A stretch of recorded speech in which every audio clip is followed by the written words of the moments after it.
In 1994, the Violent Crime Control and Law Enforcement Act passed. You probably know it as the Crime Bill. It was a terrible law.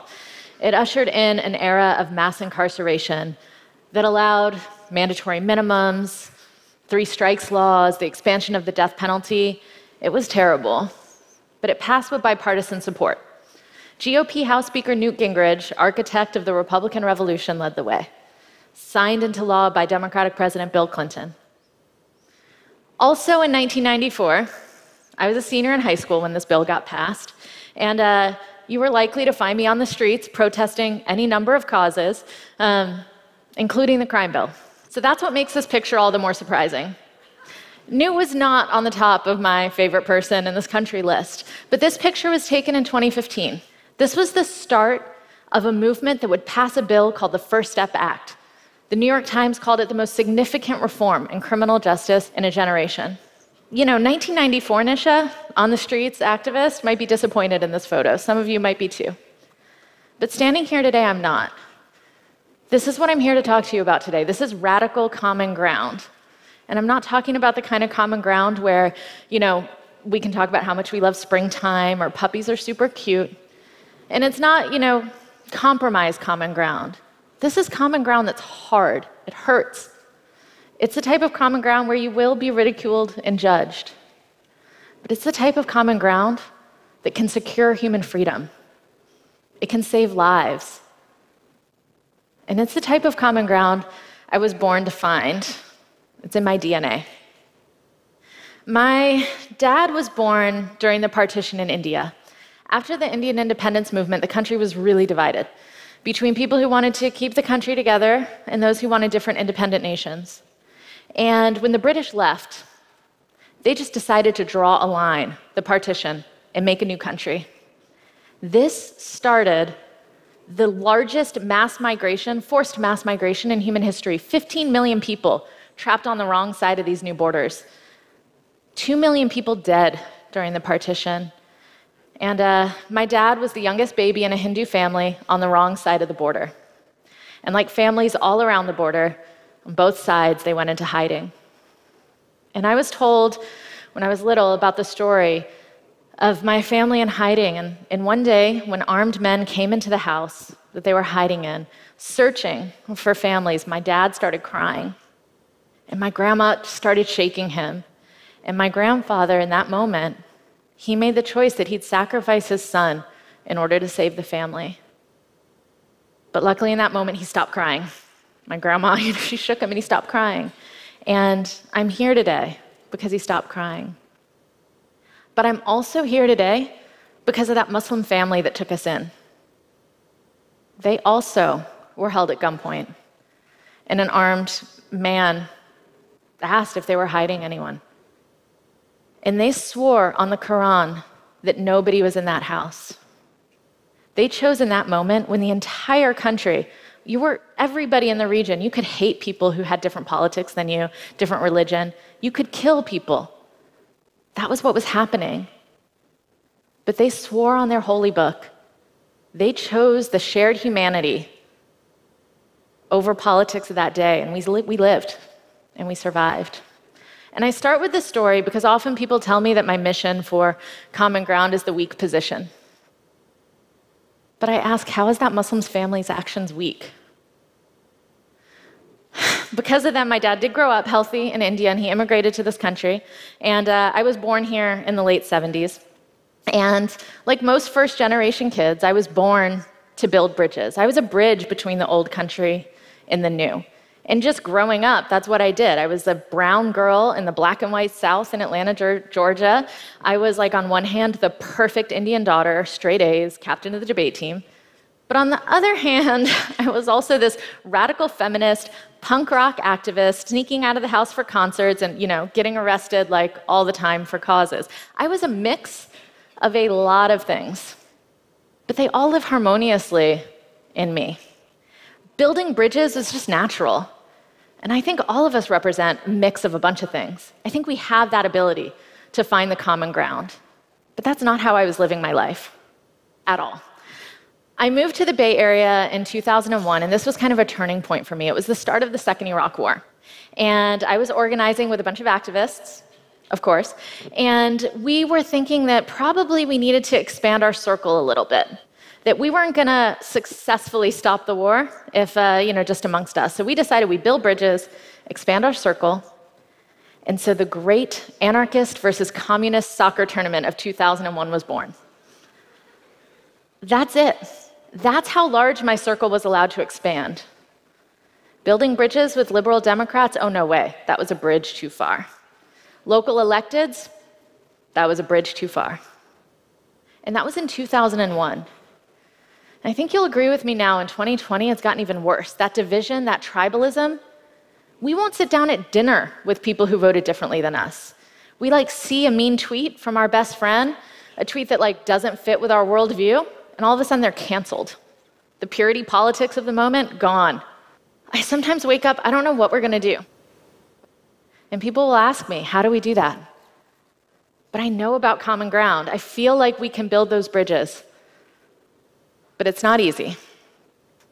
I have a concept that I go back to, and it's a concept that should be familiar to everybody since the beginning of human history. It's the idea of the commons.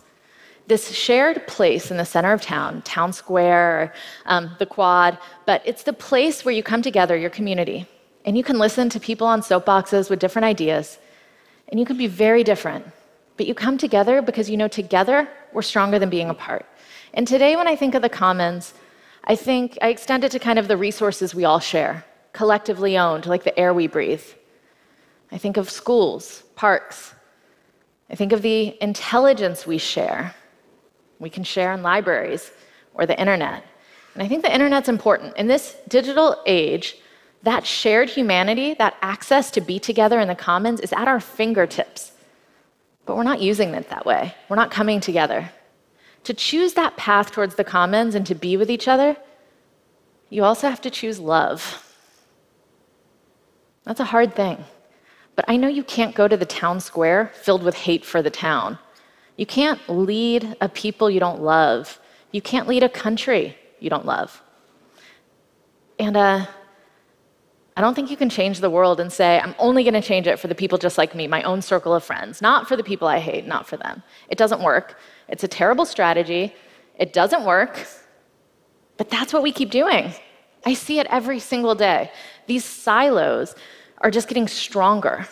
And your corner of the internet, like Instagram or Twitter, we're just in an echo chamber talking to each other. So I can be really comfortable in my Berkeley Democratic Socialist Commons and talk to all of you. And my dad can be in his bootstrappy immigrant Republican Commons, and I can watch MSNBC, and he can watch Fox News. And we will not know the same things. We won't have the same, we won't live in the same world. We may never know each other or be with each other again. And I don't want to keep going down that path.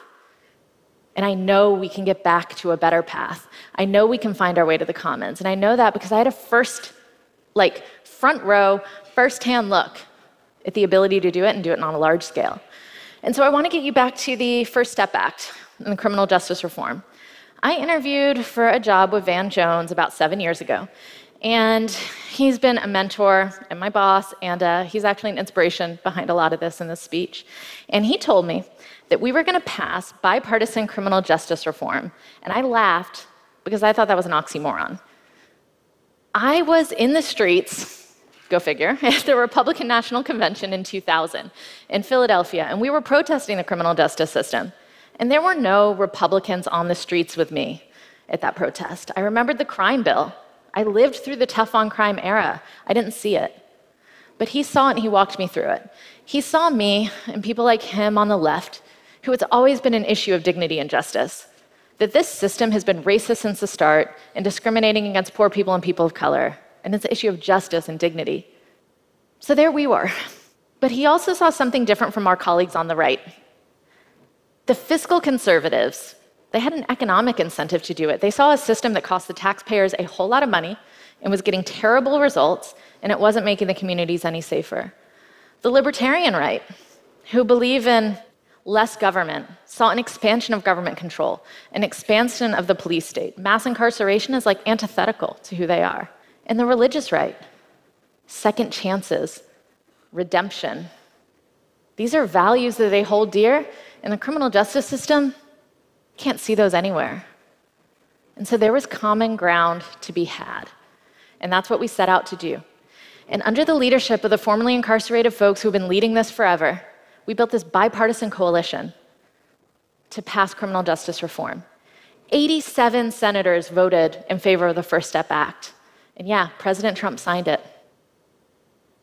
And because we were able to do that, because we were able to kind of look at that shared humanity, get over our distaste for working across the aisle, 20,000 people have been impacted in just the last year. 7,000 home who would not have been home.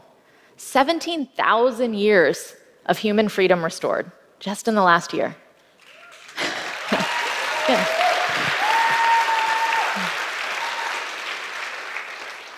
And Republicans and Democrats in this election cycle, almost all of them are running on platforms of criminal justice reform. They are trying to bring this bigger, stronger, bolder, and more reforms everywhere they are.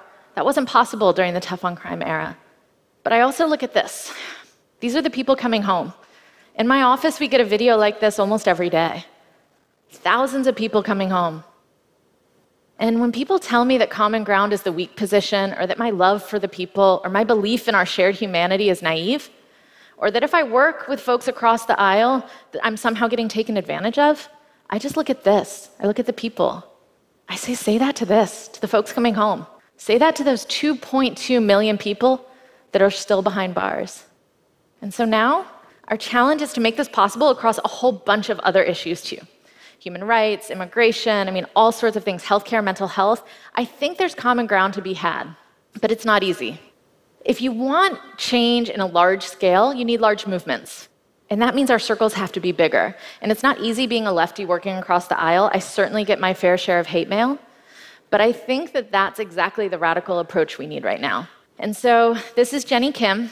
She is someone who is dead serious about second chance hiring. She wants to make sure that formerly incarcerated folks have a pathway to jobs and that businesses make it an amazing place for folks to work. She's also the Deputy General Counsel at Koch Industries, K-O-C-H, Koch.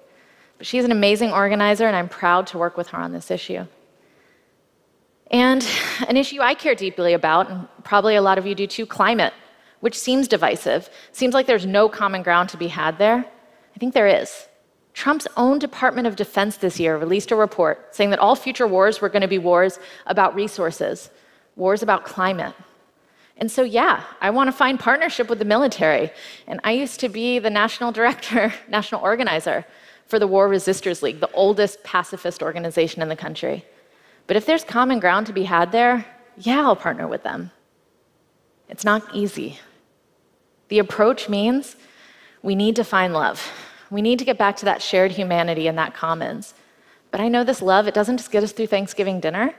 It's the kind of love that secures freedom, changes the world. But to do that, I have to step into my courage. And I want all of you to step into your courage. Just like that Muslim family stepped into their courage from my Hindu family all those years ago. I think we can do it. But it's a little bit uncomfortable. If you are who I know you to be, someone who cares about change and progress and wants to see something change in the world, you probably want to know how, but you're also a little bit uncomfortable about me standing up here and celebrating these pictures with Newt and Koch and talking about partnerships with the military. I want you to feel those feelings. I feel them too. I don't enter into these partnerships lightly at all. My entire trajectory of who I am has made me think that it's not even possible. But I know it is.